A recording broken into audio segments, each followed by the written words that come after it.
शहर से, उसके बाद में हरियाणा के रेवाड़ी शहर में उन्होंने अपनी सेवाएं दी, यहाँ सेवाएं दी। इनके साथ साथ जो इनका बहुत अच्छा हमें लगा, इनका जो मोटिवेशनल सेमिनार्स जो आज से 2 साल पहले अपने स्कूल में आए थे कि नशा करने वाले लोगों की पहचान कैसे करें और उनको ट्रीट कैसे करें, उनको सही राह पर कैसे लेकर के आएँ। हमारे तरीके, हर आदमी चाहता है कि हमारे घर में कोई भी आदमी नशा ना करे, कोई भी नहीं चाहता। चाहे वो खुद नशा करता है वो भी ये चाहता है कि मेरे घर में मेरे बच्चे या मेरे से जूनियर छोटे भाई हैं, बहन हैं, वो नशे की तरफ ना जाएं। ये सारे ये चाहते हैं। और सारे ये भी चाहते हैं कि जो नशा कर रहे हैं हमारे घर में है, चाहे मेरे परिवार में है, चाहे मेरे आसपास हैं, हर आदमी ये चाहता है कि हमारे गांव में, मेरे आसपास, मेरी रिश्तेदारी में कोई भी नशा ना करे और ना मरे नशा करता हुआ। ऐसा हम सारे चाहते हैं। परंतु इसके तरीके हमारे अलग हो सकते हैं, और वो तरीके कैसे हों ये जानने के लिए हमने इनको बुलाया है। क्योंकि अगर तरीका ठीक नहीं होगा तो नशा करने वाला जो आदमी है वो नशे से घृणा नहीं करेगा, नशा रोकने वाले से घृणा करना शुरू कर देता है। और नशा और अपराध के अंदर कोई माइनर सा डिफरेंस होता है। नशा करने वाला बाद में क्रिमिनल भी बन जाता है। अपने नशे की पूर्ति के लिए वो उन लोगों से आँख फेरने लगता है जो उनको बार बार नशे के लिए रोकने का प्रयास करते हैं, जो उनको धमकाते हैं, मारते हैं, या जो बंदीगृह ही कहूँगा मैं तो इनको, जो नशा छुड़वाने के लिए जो बना रखे हैं, उनमें छोड़ाता है। वहाँ से आने के बाद वो ज़्यादा हिंसक भी हो सकता है, वो सुसाइड भी कमिट कर सकता है, या वो अपना घर छोड़ सकता है, या किसी को मार भी सकता है। तो नशा आया है, बहुत बुरी बात, बहुत गलत बात इस समाज में। और नशे को रोकथाम करने के जो उपाय हैं हमारे, इतने सही हैं। ये है, आप जानने के लिए आप देखते रहेंगे। तो इन्होंने जो 2017 में, 18 में, 19 में 3 सालों में लगभग इस चोपटा खंड के 10-15 स्कूलों में इन्होंने मोटिवेशनल सेमिनार भी दिए। जमाल काफ़ी बड़ा गांव है और कहते हैं भी वहाँ पर संभावनाएं भी ज़्यादा रहती हैं, जो जनसंख्या ज़्यादा होती है। तो उस जैसे गांव में भी बार बार इन्होंने युवाओं को गेम करवा करके, उनको आर्मी की तरफ उनको मोड़ करके, उनको मोटिवेशन दे करके, पर्सनली मोटिवेशन दे करके, उनको योगा प्राणायाम की तरफ मोड़ करके, साइकोलॉजिकल तरह से इनको ट्रीट करके इन्होंने इलाज करने का प्रयास किया है। तो सबसे पहले आप सारे जुड़ गए होंगे अपने फेसबुक में, और मैं वेलकम करता हूं डॉक्टर दीपचंद जी भामू का, और साथ साथ उनके हमारे जो प्रेसिडेंट हैं एमपी एजुकेशन सोसाइटी के, स्वामी विवेकानंद स्कूल अनियावाली के प्रेसिडेंट निहाल सिंह जी खोत का भी मैं सम्मान करता हूं, हृदय से उनका स्वागत करता हूं। तो सबसे पहले मैं डॉक्टर साहब से यही पूछूंगा कि डॉक्टर साहब, ये नशा चला हुआ है हमारे समाज में, ये नशा कहाँ से आता है और किस इनका वे क्या है आने का, और इनको ये जो आजकल का नशा जिनकी मैं बात करूँ, जो खतरनाक नशा जिनको चिट्टा कहते हैं या जो इनको ड्रग्स कहते हैं, मेडिकल ड्रग्स भी है, तो पहले तो केवल शराब तक की नशा सीमित था। ये नशा आया है नया, इसका रास्ता क्या है और ये कितने सालों से अपने जाल में ये जकड़ा हुआ है, और यहाँ सिरसा में आने का इसका रास्ता क्या है? जी धन्यवाद खोत साहब। सबसे पहले तो मैं आपका धन्यवाद करना चाहूँगा कि आपने मुझे आमंत्रित किया। नशा आने का जो रूट है और ये कब से आया है, नशा जो अभी जो चिट्टा है, हेरोइन है, ये जो चिट्टा जो है ये हेरोइन का ही एक रूप है। हेरोइन अडल्ट्रेटेड जो हेरोइन है उसी को चिट्टा कहते हैं। पंजाबी में चिट्टे का अर्थ है सफ़ेद। सफ़ेद, हाँ। इसका जो कलर है वो सफ़ेद होता है, इसलिए इसको चिट्टा कहते हैं। बाकी ये एक तरह की हेरोइन है, अडल्ट्रेटेड हेरोइन। ये विशेष रूप से अफ़गानिस्तान के अंदर इसकी खेती होती है और बहुत बड़े पैमाने पे इसकी खेती हो रही है, और स्मगलिंग के थ्रू ये हमारे जैसे इधर गुजरात साइड से और पंजाब साइड से, इधर से मतलब ये बॉर्डर क्रॉस करके और ये हो रहा है। तो बड़ी जो सोसाइटी है उसके अंदर तो ये काफ़ी पहले से है, लेकिन हमारे जो देहात के अंदर अभी पहले पंजाब के अंदर ये आया, और पंजाब इतना मतलब इससे ग्रसित हो गया, युवा जो इतने ग्रसित हो गए। एक फिल्म भी बनी थी उड़ता पंजाब। तो ये उड़ता पंजाब इस जो प्रॉब्लम है इसकी सीरियसनेस को दर्शाता है भी कितनी ये सीरियस हो गई है। यहाँ अब क्योंकि पंजाब से सटता हुआ हमारा इलाका है, तो धीरे धीरे अब हमारा जो ये इलाका है सिरसा का, और विशेष रूप से ये जो अपना जो बागड़ी बेल्ट है, इसके अंदर भी ऐसा मेरे हिसाब से शायद ही ऐसा कोई गांव बचा होगा जहाँ चिट्टे का प्रकोप ना हो। बहुत सारे युवा जो हैं वो इसकी चपेट में आ गए हैं। तो ये एक सामाजिक बुराई है, और इस सामाजिक बुराई को इस समाज में इसमें जितने भी हमारे स्टेक होल्डर हैं उन सबको इसमें शामिल करके कोई अकेला इस लड़ाई को नहीं लड़ सकता।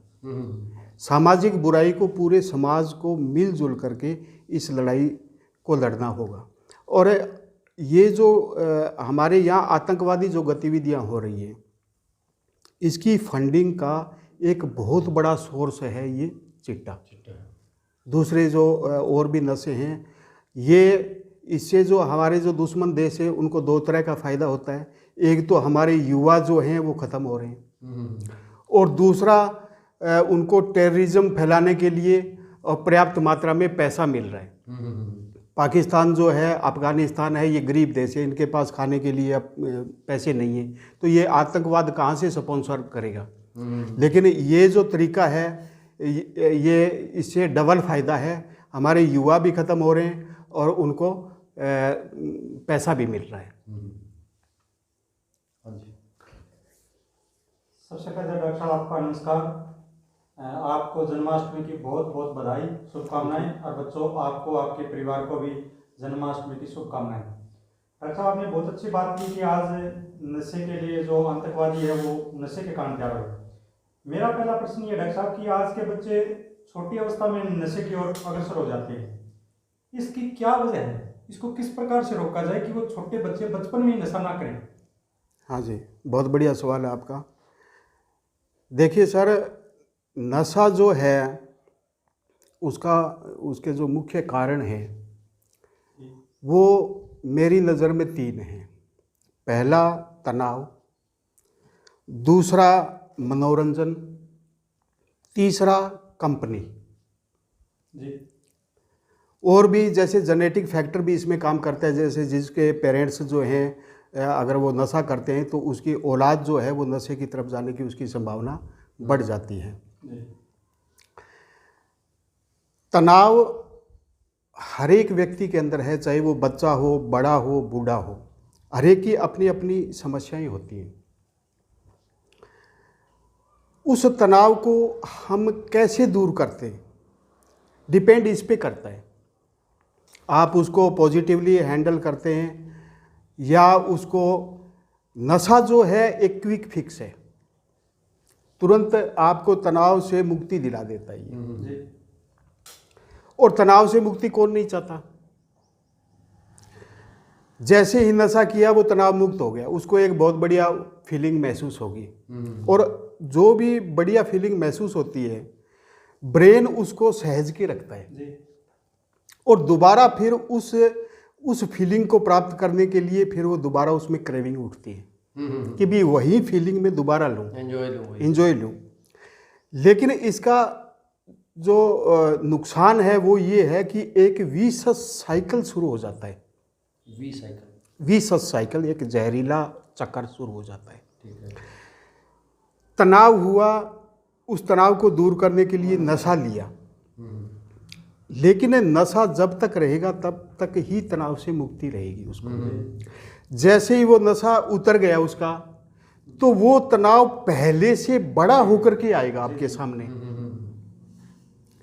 फिर उसको नशा चाहिएगा, फिर वो तनाव वो कम नहीं होता, बढ़ता जाएगा। उसका जो साइज है, उसका जो है वो बढ़ता जाएगा। कर्जा देना है तो देना है, हाँ देना है, तो ड्रग लेने से घटेगा। हाँ जी, हाँ जी। तो एक ये जहरीला चक्कर जो है वो शुरू हो जाता है। दूसरा जो इसका अब मनोरंजन सबको चाहिए, ऐसा कोई आदमी नहीं है जिसको मनोरंजन की जरूरत नहीं है। अब डिपेंड करता है कि वो कौन सा मनोरंजन अपनाता है, हेल्दी मनोरंजन अपनाता है या अनहेल्दी अपनाता है। जैसे खेलकूद है, किसी की कोई जैसे पढ़ाई के अंदर उसकी रुचि है, मनोरंजन उसको पढ़ाई में भी होता है, किसी को बागवानी में होता है, किसी को गाने बजाने में मनोरंजन होता है, तो किसी को खेल कूद में, कोई कबड्डी खो खो जो भी है। तो ये सारे हेल्दी तरीके हैं मनोरंजन के। जो बच्चा है ये हेल्दी तरीका अपनाता है उसकी मनोरंजन की पूर्ति पूरी हो जाती है हेल्दी तरीके से। लेकिन जो बच्चा ये मनोरंजन नहीं करता, खेल कूद में भाग नहीं लेता, उसके गाने बजाने में भी उसने अपनी जो टैलेंट है उसको विकसित नहीं किया, अपनी स्किल को, या किसी बागवानी में और में उसने अपनी कोई रुचि नहीं बनाई, तो फिर वो क्या करता है कि मनोरंजन के लिए नशे का सेवन करता है। और जब नशे का सेवन करेगा तो बड़ा उसको एक बार टाइम बीइंग के लिए उसको बड़ा अच्छा महसूस होगा। तो ये मनोरंजन है। तीसरा जो है कंपनी। हम आदमी क्या है कि एक सामाजिक प्राणी है, वो समाज में अपनी एक्सेप्टेबिलिटी बढ़ाना चाहता है। हर एक आदमी चाहता है कि मैं जिस समाज में रहूं वो समाज मुझे एक्सेप्ट करे, कोई समाज से अलग नहीं रहना चाहता। हम जिस कंपनी में रहेंगे, मान लो वो कंपनी किसी तरह का नशा कर रही है और एक आदमी उसके अंदर नशा नहीं कर रहा, तो वो उस समाज से कट गया। हर एक आदमी चाहता है कि मैं इसके अंदर एडजस्ट हूं, अपने आप को अकोमोडेट करूं। तो उसके लिए फिर जरूरी है कि जैसी उनकी आदतें हैं उन आदतों को वो अपनाए, तभी वो उनके अंदर शामिल हो पाएगा। उसको नशा और कंपनी दोनों छोड़नी पड़ रही है। हाँ, दोनों इकट्ठे नहीं छोड़ना चाहता वो। नहीं, नशा अगर नहीं कर रहा है तो कंपनी में नहीं रह सकता, और कंपनी में जो बाकी लोग हैं वो नशा कर रहे हैं, तो या तो वो कंपनी छोड़े, और अगर कंपनी नहीं छोड़े तो वो नशा पकड़ के उस कंपनी में शामिल हो, अपने आप को अकोमोडेट करे। तो ये जो कंपनी है, बच्चा किस कंपनी में रह रहा है इसका बहुत प्रभाव पड़ता है। अगर जैसे कोई अच्छी कंपनी है, उसकी अच्छी हैबिट्स हैं, खेल कूद में वो भाग लेते हैं, तो वो अपने आप को एडजस्ट करने के लिए, अपनी एक्सेप्टेबिलिटी बढ़ाने के लिए कि भी ये मेरे को एक्सेप्ट करें, तो वो उसी काम को करना शुरू कर देगा। तो कंपनी जो है ये बड़ा कारण है बच्चों का जो तनाव का है, क्योंकि स्पेशली ये प्रोग्राम बच्चों के लिए ही है शायद। सबसे बड़ा जो कारण है बच्चों में तनाव का वो है माँ बाप की एक्सपेक्टेशंस ज़्यादा है। हाँ, उम्मीदें। अब हर एक जो बच्चा पैदा होता है वो अपना एक स्पेशल टैलेंट लेकर के पैदा होता है। किसी की पढ़ाई में रुचि होती है, किसी की खेल कूद में उसमें वो अच्छा रहता है, कोई गाने बजाने में अच्छा रहता है, कोई अलग अलग उसके अपने टैलेंट्स हैं। लेकिन हमारे यहाँ एक परंपरा चल पड़ी कि पढ़ाई ही सब कुछ है। हाँ, पढ़ाई ही जो बच्चा पढ़ रहा है और पढ़ाई में अच्छे नंबर आ रहा है वो तो ठीक है, बाकी निकम्मे। बाकी चाहे गेम में चाहे किसी में उसको वो बाकी निकम्मे। हमने सब के लिए एक ही पैरामीटर सेट कर दिया। अब हर एक माँ बाप पहले पैसे नहीं लगाते थे, माँ बाप का इतना खर्चा नहीं लगता था, माँ बाप की इतनी उम्मीद भी नहीं होती थी बच्चों पे, तो वो एक उम्मीदों के बोझ तले नहीं दबते थे और बिल्कुल फ्री होकर के अपना वो करते थे। लेकिन आजकल बार बार बच्चे को ये कहा जा रहा है तेरे को कुछ करने की ज़रूरत नहीं है, तुझे जो पैसे चाहिए वो पैसे ले, तुझे जो सुविधा चाहिए वो सुविधा ले। हर माँ बाप उसको सुविधा मुहैया करवा रहा है, लेकिन तू पढ़ और पढ़ के तू कामयाब हो, ये स्कोर लेना है आप। ये आपको इतने परसेंटेज। कई घरों में तो ये भी देखा जाता है कि भी हाँ क्लास में तेरा कौन सा नंबर आया है, बोले जी मेरा 10वां नंबर आया है, पहला क्यों नहीं आया। तनाव का कारण बन गया जी। पहला क्यों नहीं आया? जब हम बाकी उन लड़कों को जो सुविधा मिल रही है वही आपको सुविधा मिल रही है, बल्कि उनसे ज़्यादा मिल रही है, उसके बावजूद भी तेरे उनसे नंबर कम कैसे आए? अब सोचने की बात यह है कि बच्चा जो है, आप मास्टर जी एक चीज़ देखना, नज़र पसार के आप देखो, स्कूल टाइम में कई बच्चे बड़े होशियार होते हैं और वो आगे जा कर के फ्लॉप हो जाते हैं। स्कूल लाइफ में ठीक होते हैं, आफ्टर स्कूल आगे जा कर के वो फ्लॉप हो जाते हैं। लाइफ में हो जाते हैं। और स्कूल टाइम में जो एवरेज बच्चा रहता है, बिल्कुल एवरेज, और कई बार तो क्या है कि एवरेज से भी नीचे, और वो बच्चा आगे जा कर के बहुत बड़ी अचीवमेंट हासिल कर लेता है। इसलिए बच्चा स्कूल के अंदर कितनी परफॉर्मेंस दे रहा है, I think it doesn't matter. उसके लिए पेरेंट्स को बहुत ज़्यादा चिंतित होने की आवश्यकता नहीं है। दूसरी इस बात पे भी डिपेंड करता है कि उसकी क्लास के अंदर जो बच्चों का बौद्धिक लेवल कितना है, टैलेंट्स, बच्चे होशियार बच्चे कितने। अगर बहुत ज़्यादा होशियार बच्चे होंगे तो उसके अंदर तो अगर आपका लास्ट नंबर भी आ जाता है तो वो बढ़िया है। लेकिन अगर बच्चे कमज़ोर है सारी क्लास में, उसमें अगर फर्स्ट भी आ गया तो भी कोई उसका महत्व नहीं है ज़्यादा। तो इसलिए पेरेंट्स को एक ये चीज़ समझने की आवश्यकता है कि भी स्कूल के अंदर बच्चा जो है वो एवरेज रहे, अच्छे नंबर ले, या थोड़ा एवरेज से भी नीचे हो, आप उसको डिमोटिवेट ना करें। क्योंकि एवरेज बच्चे और बड़ी बड़ी जो अचीवमेंट हैं वो होशियार बच्चों ने हासिल नहीं की, बहुत कम है, और एवरेज बच्चों ने तो बड़े बड़े वो झंडे गाड़े हैं, बहुत झंडे गाड़े। बिल गेट्स का मैं उदाहरण देना चाहूँगा। बिल गेट्स ने ये कहा था कि भी मैं अपनी क्लास में कभी भी टॉपर नहीं रहा, लेकिन जो टॉपर है वो आज मेरे नीचे सर्विस कर रहे हैं। आइंस्टाइन ने भी ये सारी बातें हैं। तो एक किसी भी एक क्लास के निर्णय से आप ये मत सोचो उसके रिजल्ट से कि भी ये बच्चा ठीक है और ये ठीक नहीं है। बच्चे को जज करना मतलब बहुत जल्दी जज नहीं करना चाहिए उसको। तो पेरेंट्स का तो ये है कि इससे क्या है कि बच्चों में एक जो प्रेशर है, परफॉर्मेंस प्रेशर है, वो कम होगा, और परफॉर्मेंस प्रेशर कम होगा तो फिर वो आउटपुट ज़्यादा आएंगे, हाँ उसके अंक भी ज़्यादा आएंगे, वो कामयाब भी होगा। और दूसरा मतलब उसकी टैलेंट को पहचाने। अगर उसका व्यापार में वो अच्छा है तो पढ़ाई की ज़रूरत नहीं है, आप उसको व्यापार की लाइन दें। खेल कूद में अच्छा है तो उसको खेल कूद में लगाएं। बहुत सारे क्षेत्र हैं, हर एक बच्चा हर एक क्षेत्र में कामयाब नहीं होता, उसका एक पर्टिकुलर उसका अपना एक टैलेंट होता है। ठीक है। आपने 3 बातें बताइए, तनाव, मनोरंजन और कंपनी। हाँ जी। इनसे तो अधिकतर इसमें रोल ज़्यादा बच्चे का है, एक रोल जो है वो पेरेंट्स का इतना ही है कि वो एक्सपेक्टेशंस घटा दे थोड़ी। हाँ जी। एक्सपेक्टेशंस अपनी ना थोपें उनके ऊपर। अब जो अनुवांशिकता का हमने लिया है, अनुवांशिकता में तो गुण फिर आएंगे ही आएंगे, इससे कोई बचाव का तरीका है या नहीं है? नहीं, अनुवांशिकता के गुण आएंगे, वो बच्चा प्रोन होगा। ये कोई ज़रूरी नहीं है कि वो नशे की तरफ जाएगा। अच्छा। लेकिन हम उसकी थोड़ी सी देखभाल करें, थोड़ा सा देख लें, केयर करें उसको, तो हम उसको नशे से बचा सकते हैं। हाँ जी। देख रेख में रखें तो हाँ जैसे एक शराब पीता है पिता, उसका पुत्र शराब न पिए, इसके लिए उसको क्या करना चाहिए? खुद शराब छोड़े या किस तरीके से करे, क्या करे कि उसका बच्चा शराबी ना हो कम से कम? जो शराब पीता है तो अगर वो शराब खुद छोड़ दे तो इससे बढ़िया तो कोई और बात है ही नहीं। भाई जो बड़ा है उसको आगे आकर के एग्जाम्पल सेट करना होता है।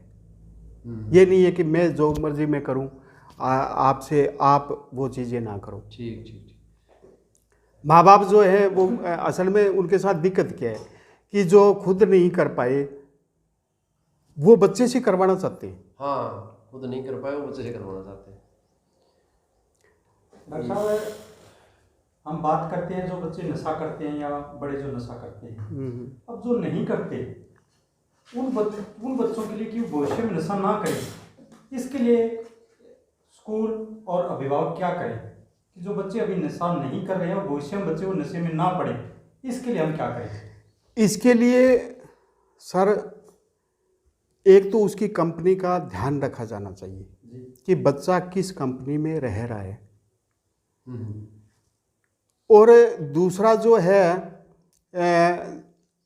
जैसे कई बार बच्चा नशे की तरफ चला जाता है, क्योंकि कच्ची उम्र होती है, उसमें बह जाता है बच्चा, तो उसके जो सिम्टम्स हैं, जो साइंस हैं, उनको अगर अर्ली स्टेज में डिटेक्ट कर लें, डिटेक्ट किया जाए अर्ली स्टेज में, अर्ली स्टेज में डिटेक्ट। कई बार माँ बाप क्या है, यहाँ मोस्टली ये होता है कि भी बच्चे को स्कूल में भेज देते हैं और सारी रिस्पॉन्सिबिलिटी टीचर्स पे डाल देते हैं कि भी ये टीचर्स हैं, ये ही इसको सुधारेंगे, और खुद जो जवाबदेही है, अपनी रिस्पॉन्सिबिलिटी है, उससे वो मुक्त हो जाते हैं।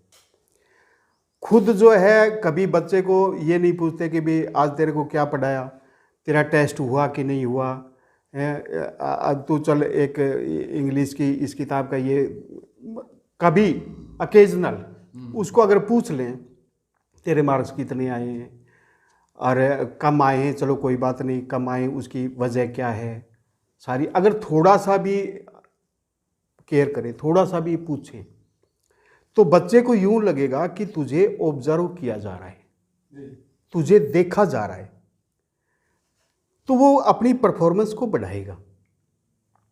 और जिन बच्चों को जैसे माँ बाप है, सुबह निकल गए ताश खेलते रहते हैं सुबह से लेकर के शाम तक, कईयों को ये नहीं पता कि भी वो कौन सी क्लास में पढ़ रहा है, ये तक नहीं पता होता भी ये कौन सी क्लास में पढ़ रहा है। और जब हम उसको ऑब्जर्व नहीं करेंगे, उसकी परफॉर्मेंस को देखेंगे नहीं, तो वो बच्चा फिर क्या है कि क्योंकि कच्ची उम्र है, वो कहीं भी कभी भी रास्ता भटक सकता है। तो जो अर्ली स्टेज के जो साइंस हैं वो मैं बताना चाहूँगा पेरेंट्स के लिए और टीचर्स के लिए, भी क्या क्या साइंस सिम्टम्स हो सकते हैं जिससे पता चले कि भी बच्चा ये नशे की तरफ जा रहा है। वो हो सकता है कि वो सही नहीं हो, लेकिन एक शक के दायरे में आ जाता है। पहला जो इसका संकेत है, स्कूल में बच्चा पहले उसकी जो परफॉर्मेंस बढ़िया थी, अचानक उसकी परफॉर्मेंस अगर नीची चली जाए, अचानक उस बच्चे की कंपनी बदल जाए, पहले मित्र और थे, आजकल नए मित्र हो रहे, भी अचानक मित्र चेंज हो गए, तो ये वार्निंग साइंस है। अगर बच्चे का स्लीप पैटर्न उसका चेंज हो गया, दिन में भी सो जाता है या कभी रात को कभी दोपहर को, उसका जो स्लीप पैटर्न है अगर वो चेंज हो गया तो ये वार्निंग साइन है। बच्चे की पर्सनैलिटी अगर चेंज हो गई अचानक, तो ये भी एक वार्निंग साइन है। जैसे पहले कोई बच्चा सोशल था, बहुत सामाजिक कामों में भाग लेता है, अचानक वो क्या है कि समाज से अलग थलग पड़ जाता है, असामाजिक सा हो जाता है, तो ये वार्निंग साइन है। जो बच्चा पहले समाज में घुलता मिलता नहीं था और अचानक वो बड़ा सामाजिक हो गया, ये भी एक वार्निंग साइन है। ये वार्निंग साइन है। पहले जो संकालू किस्म का था और अब वो बिल्कुल एकदम फ्रैंक है, अचानक जो उसका है, जो शंका जो है, उसके रेस्ट्रिक्शंस जो है, इनहिबिशंस उसके अंदर के जो ख़त्म हो गए और बिल्कुल फ्रैंक हो गया बड़ा, तो ये एक वार्निंग साइन है। एक्टिव ज़्यादा हो गया है, काम हाँ बिल्कुल, ये वार्निंग साइन है। उसके शरीर के अंदर से, कपड़ों में से कोई विशेष तरह की स्मेल आनी शुरू हो गई, कोई स्मेल आ रही है जैसे अजीब सी स्मेल है, तो ये एक वार्निंग, माँ पहचान लेती है। हाँ, ये एक वार्निंग साइन है। वो जिस कमरे में रह रहा है, जो उसका स्टडी रूम है, या उसका जो पर्सनल रूम है, वहाँ ऐसी कोई चीज़ मिले जो जस्टिफाइएबल नहीं है, जो स्ट्रेंज है, मतलब हमें ये लगे कि यार इस चीज़ का यहाँ क्या काम है, ये चीज़ यहाँ कैसे आई? कोई चीज़ जो लगे कि ये डिफरेंट है यार, इसका यहाँ कोई तुक नहीं, फिर भी वो चीज़ वहाँ मिली है, ये वार्निंग साइन है। आंखें अगर लाल रहती है, आंखों में ललाई है, ये एक वार्निंग साइन है। उसके जो शरीर पर अगर वो इंजेक्शन वगैरह लगाता है तो सुई के अगर निशान उसके हैं तो इसका मतलब ये हो सकता है कि ये नशा कर रहा हो। उसका जो टेम्पर है वो भी छोटी छोटी बात पे जो है वो चिड़चिड़ा हो जाता है, गुस्सेल हो जाता है। और तो ये इस तरह की जो साइंस है, पहले अंदर घर में ही पड़ा रहता था, आजकल बाहर ज़्यादा जाता है, पहले बाहर ज़्यादा, आजकल घर। तो ये जो उसमें अजीबोगरीब परिवर्तन अगर अचानक देखने को मिले तो ये सारे उसके वार्निंग साइंस हैं। और पेरेंट्स भी, टीचर्स भी अगर थोड़ा सा ध्यान दे करके अगर उसको देखे, ऑब्जर्व करे, तो मैं नहीं समझता कि वो डिटेक्ट नहीं हो पाता। क्योंकि एक बार अगर कोई बच्चा शक के दायरे में आ गया तो हम फिर उसको फॉलो करेंगे और वो पकड़ा जाएगा। तो ये इनके जो वार्निंग साइंस है। हाँ जी। और इसके द्वारा उसको आराम से डिटेक्ट किया जा सकता है, साइलेंटली डिटेक्ट कर सकते हैं। हाँ, बिना उसको पता लगे। हाँ, तो डिटेक्ट हो गया पहली स्टेज में, कैंसर की पहली स्टेज में हमें पता लग गया अभी इसको है, देन हम क्या करें? एकदम से बताएं या? हाँ जी, अगर पता लग गया तो यहाँ जो अप्रोच है, जो मनोवैज्ञानिक हैं, साइकियाट्रिस्ट हैं, और जो हमारे समाज की जो अप्रोच है वो बिल्कुल कंप्लीटली डिफरेंट। हम क्या करते हैं कि फिर एक तो उसको समझाना शुरू कर देते हैं कि भी देखो नशे में ये नुकसान है, नशा करेगा तो ऐसा होगा, वैसा होगा, फला होगा, ढीका, ज़मीन बिक जाएगी, तेरा शरीर खराब है, आर्थिक नुकसान होगा, सामाजिक होगा, मानसिक होगा, बौद्धिक होगा, सारा कुछ उसको हम समझाएंगे। दूसरा, हम उसको झिड़केंगे भी, उसको कोई दंड भी देंगे, हो सकता है उसको मतलब लैंग्वेज, अब्यूजिव लैंग्वेज हम यूज़ करें उसके प्रति, या फिजिकली असोल्ट करें, उसको कोई पीट दें, किसी रिश्तेदार को बुलाएं। ये जो अप्रोच है ये बिल्कुल ही गलत है। ये दोनों तरह की अप्रोच है। और कई जैसे यूं करते हैं, इमोशनली उसको उसके आगे इमोशनल हो जाते हैं कि भी देख, जैसे माँ बाप ही मान लो कि भी तू हमारा इकलौता बेटा है, फिर हमारा क्या होगा, अगर तेरा ये हो गया तो फिर हम तो मर गए। मतलब एक इमोशंस वो अपने, हाँ, एक इमोशनल इन्वायरमेंट उसको वो क्रिएट कर देते हैं वहाँ। ये जो मतलब जो इमोशनल होना उसके आगे, ये काउंटर प्रोडक्टिव है। काउंटर प्रोडक्टिव है, यानी इसके उल्टे नुकसान होंगे, फायदे नहीं होंगे। अच्छा। नुकसान इसलिए नहीं होगा क्योंकि जो नशा कर इसलिए होगा कि जो नशा कर रहा है उसको पहले से पता है कि तू काम तो गलत कर रहा है।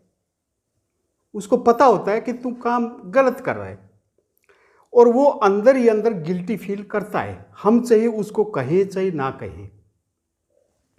लेकिन जब माँ बाप है या कोई और पेरेंट्स हैं और वो उसके आगे इमोशनल होंगे, वो देखेंगे कि देखो इससे हमारा कितना नुकसान होगा, हम मर जाएंगे, वो हो जाएंगे, और हो जाएंगे, तो उसकी जो गिल्टी फीलिंग है वो और बढ़ेगी। उसकी जो पहले से ही अपराध बोध से ग्रसित है वो, और फिर यूँ लगेगा यार तू तो बिल्कुल गलत है, तू काम गलत कर रहा है, देखो ये कितने, वो जो गिल्टी फीलिंग जो उसके अंदर आएगी, फिर उस गिल्टी फीलिंग को दबाने के लिए फिर और वो नशा करेगा। वो टेंशन ज़्यादा होगी ना। हाँ, टेंशन ज़्यादा होगी, तो उसके साथ इमोशनल होने की आवश्यकता नहीं है। अगर बच्चा या बड़ा कोई नशा कर रहा है, नशे से उसने कुछ गलत काम कर दिया, तो फिर आप उसके बचाव में ना आए। बचाव में नहीं आए। उसके बचाव में बिल्कुल नहीं आना कि जी छोड़ो बच्चा इसने कर दिया और आगे से ध्यान रखेगा। उसने अपराध किया है और उसको कहा भी हमें कुछ नहीं पता, तेने अपराध किया है, इसकी सज़ा तू भुगत। ये कुदरत का नियम है, हम क्या करें। तो अपने बच्चे को उससे बचाई ना, दंड से जो दंड उसको जो मिलना है, बाहर किसी का नुकसान कर दिया और कर दिया तो उसका जो उसकी जो सज़ा है उसको मिलने दें। अब बात यह है कि भाई हम उसको समझाएं नहीं तो करें क्या? करें क्या? इमोशनल भी नहीं होना, समझाना भी नहीं, उसको समझाना भी नहीं, उसको मारपीट भी उसके साथ नहीं करनी और इमोशनल भी उसके आगे नहीं होना। उसके आगे बिल्कुल आप एकदम क्लियर, बिना किसी इमोशंस के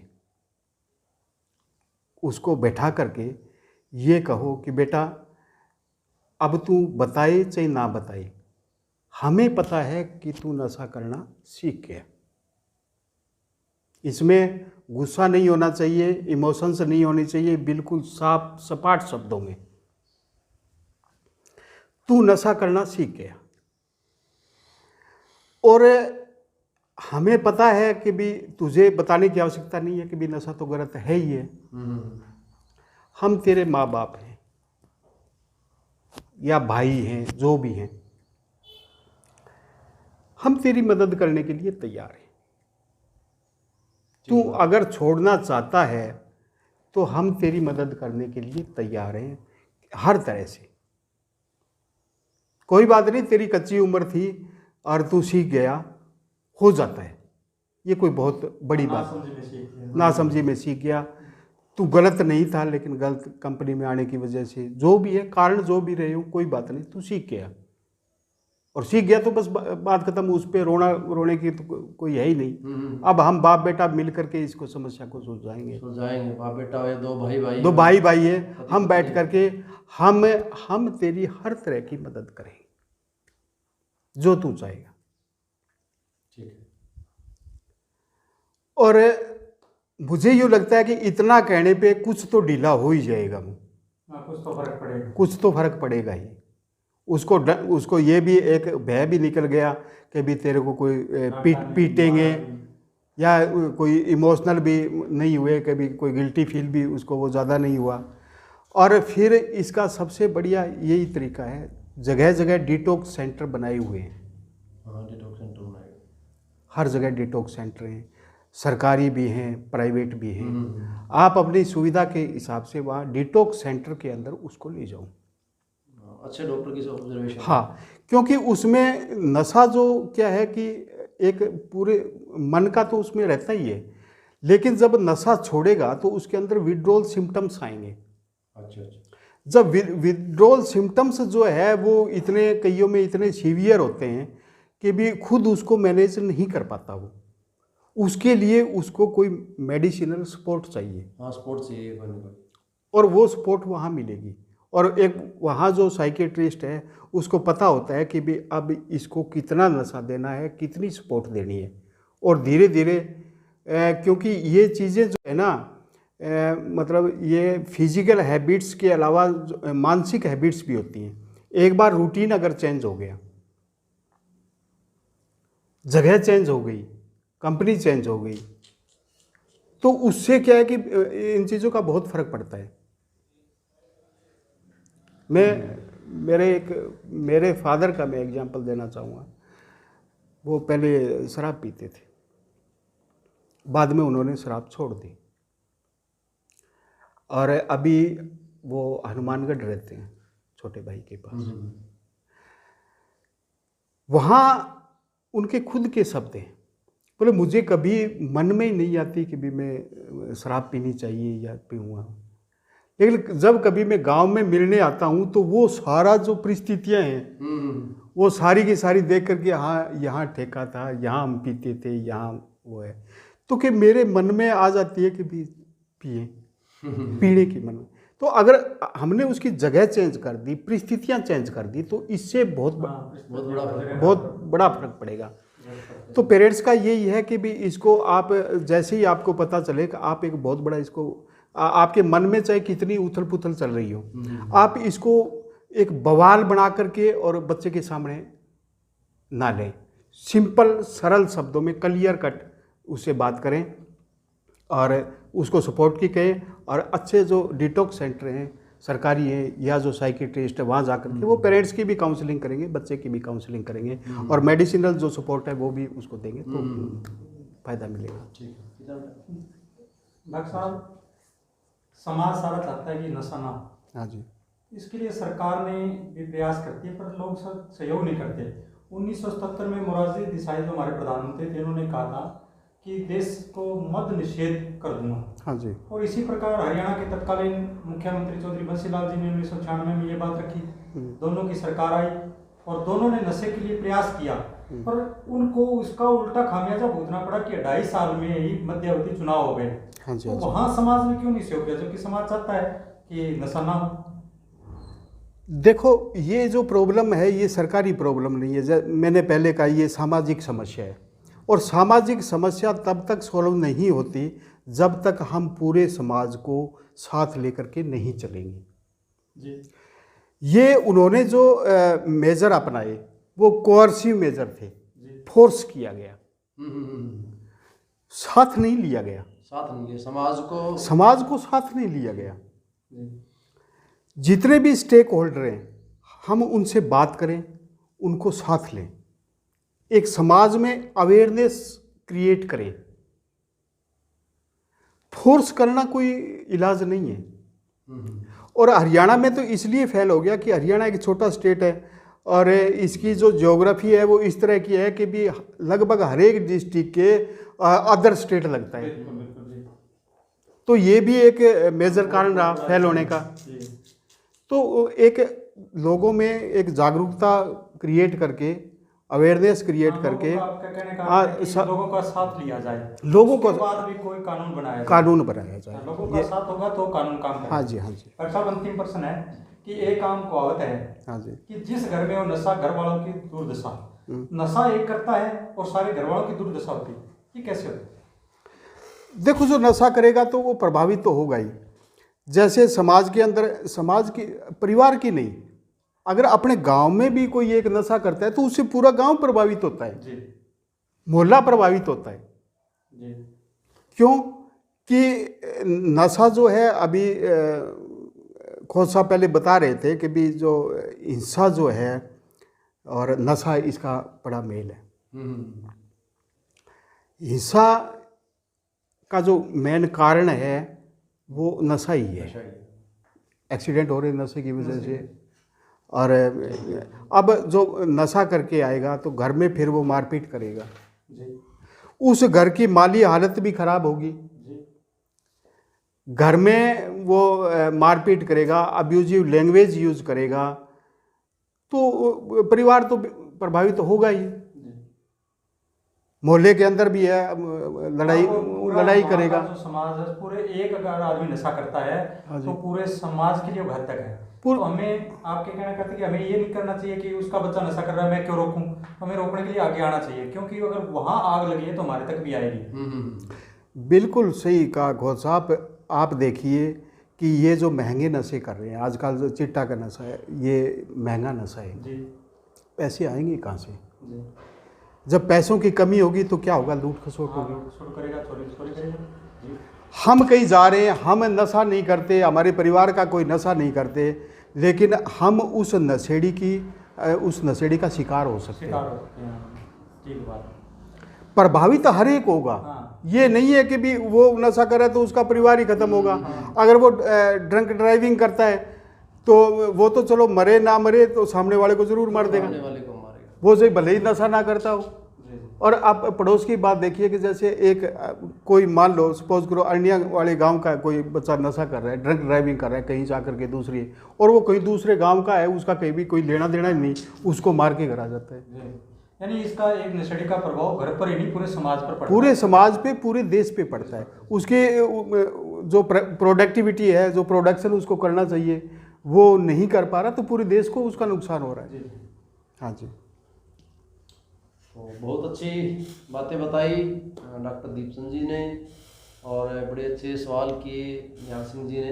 मैं आप सबका थैंक्स करता हूँ जिन्होंने सुना है, फेसबुक लाइव थे उनको, और जो यूट्यूब चैनल हमारा देख रहे हैं उन सभी का थैंक्स करता हूँ। एक ही बात मैं अंत में कहूँगा कि आप जो नशा कर रहे हैं उनका बचाव करें फ्रैंक लैंग्वेज में, और एक ही बात कहें कि आपको अगर मेडिकल हेल्प, काउंसलिंग, किसी तरीके की दिक्कत परेशानी, आपकी टेंशन का कोई वजह हमें बताएं जिसको दूर किया जा सकता है। कुछ वजह ऐसी होती है जिनको दूर किया ही नहीं जा सकता।